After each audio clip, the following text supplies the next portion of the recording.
banquet, and most poor suckers are starving to death. I'd like to propose a toast.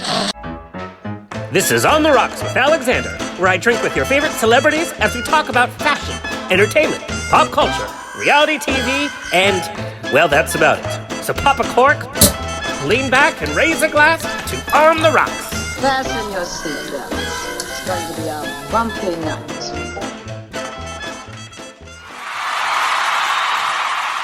Oh, Lord. Buns and bows and pantyhose. On the Rocks podcast, the place where we're too glam to give a damn. Everyone is now a motivational speaker on social media. This is what I saw yesterday from one of my friends. He said, I don't want the eye of the tiger. I want to keep the eyes of a child so I can stay in awe of the miracles around me. Girl, tigers eat children, so roar. Okay. This show is brought to you by Drag4.fans, a platform where drag queens and their fans can connect, watch drag shows, and receive personal videos, by the way. Sign up for free at Drag4.fans. Kurt, do you have a pun for us today? Make it snappy. Of course I have a pun for you.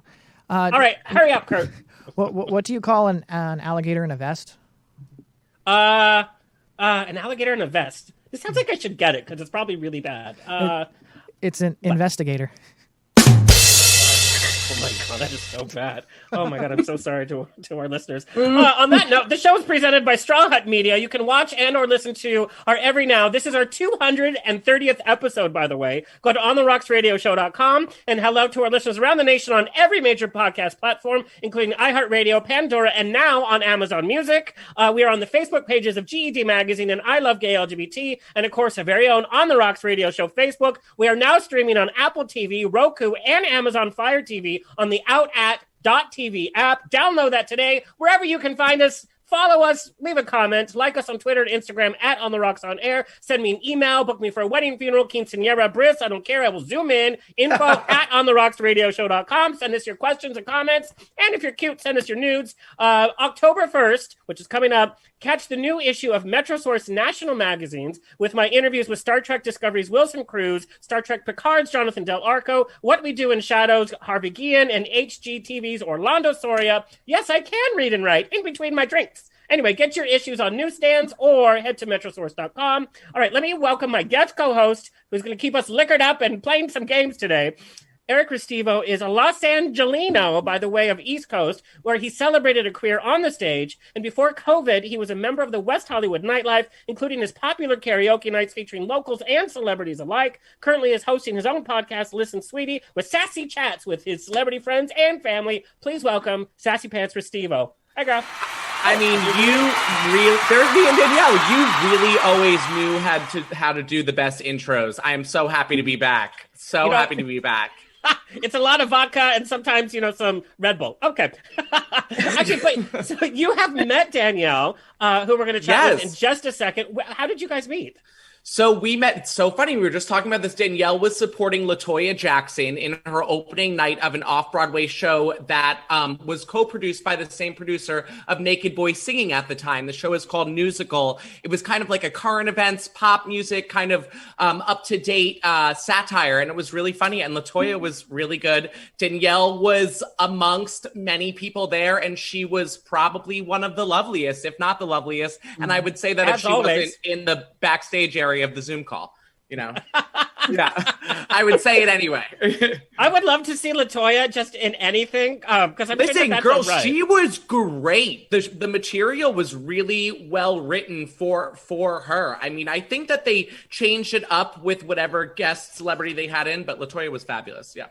And you're here. We're going to, in between our questions, our hard-hitting questions, and we have your fan questions. I don't know if we're going to get to all of them, but we have them. Yeah. We're going to be playing a game, and you devised this game. What's the game?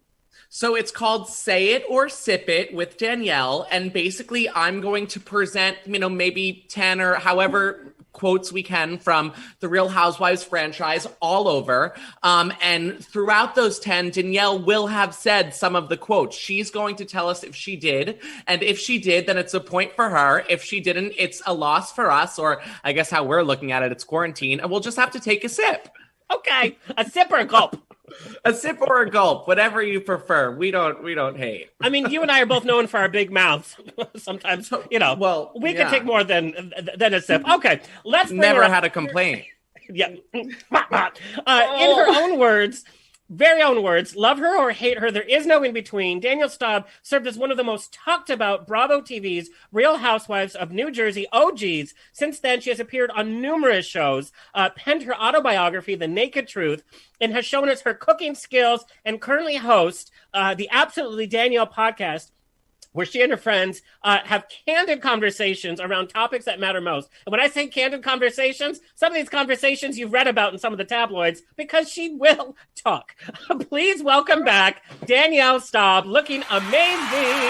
Yes. Hey, girl. Thank you. Hi, everyone.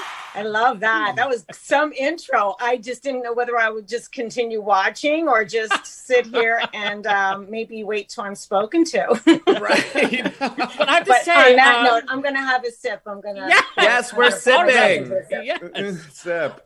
I have to say, in quarantine, we're all supposed to look a little rough because we haven't been going, we haven't been able to see people. And, I'm the quarantine carb queen. So I'm just like, you look so amazing. You look rested. You look like you're ready to hit the red carpet.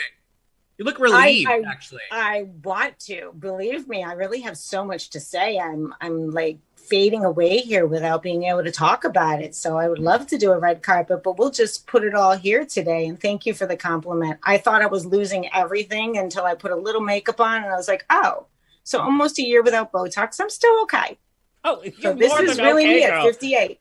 Yeah. No, it's all of those 23-year-old CW and MTV stars. Girl, they're looking rough. They're looking like Benjamin Button right now. It's like, what's happening to you? Doing it to me. I think that's what's making me go, you know what? Enough is enough already. Where are you going with that? I mean, their faces are so full, they're not moving them. And then I look at photographs of myself with the fake eyelashes, with everything on. And no offense, every once in a while you do have to go there. But I like it so much better with my own lashes, my own texture of my skin, and I'm not perfect and never was, but I think that adding two things when you're trying to age graciously, sometimes it takes away from that natural course of events that's about to happen. So I'm leaning into it. Thank you, COVID, for doing that for me and letting me embrace me. I mean, I really do wake up like this. Oh, you lucky girl. You lucky I'm inspired. girl. I'm inspired. Yeah. Well, thank you, honey.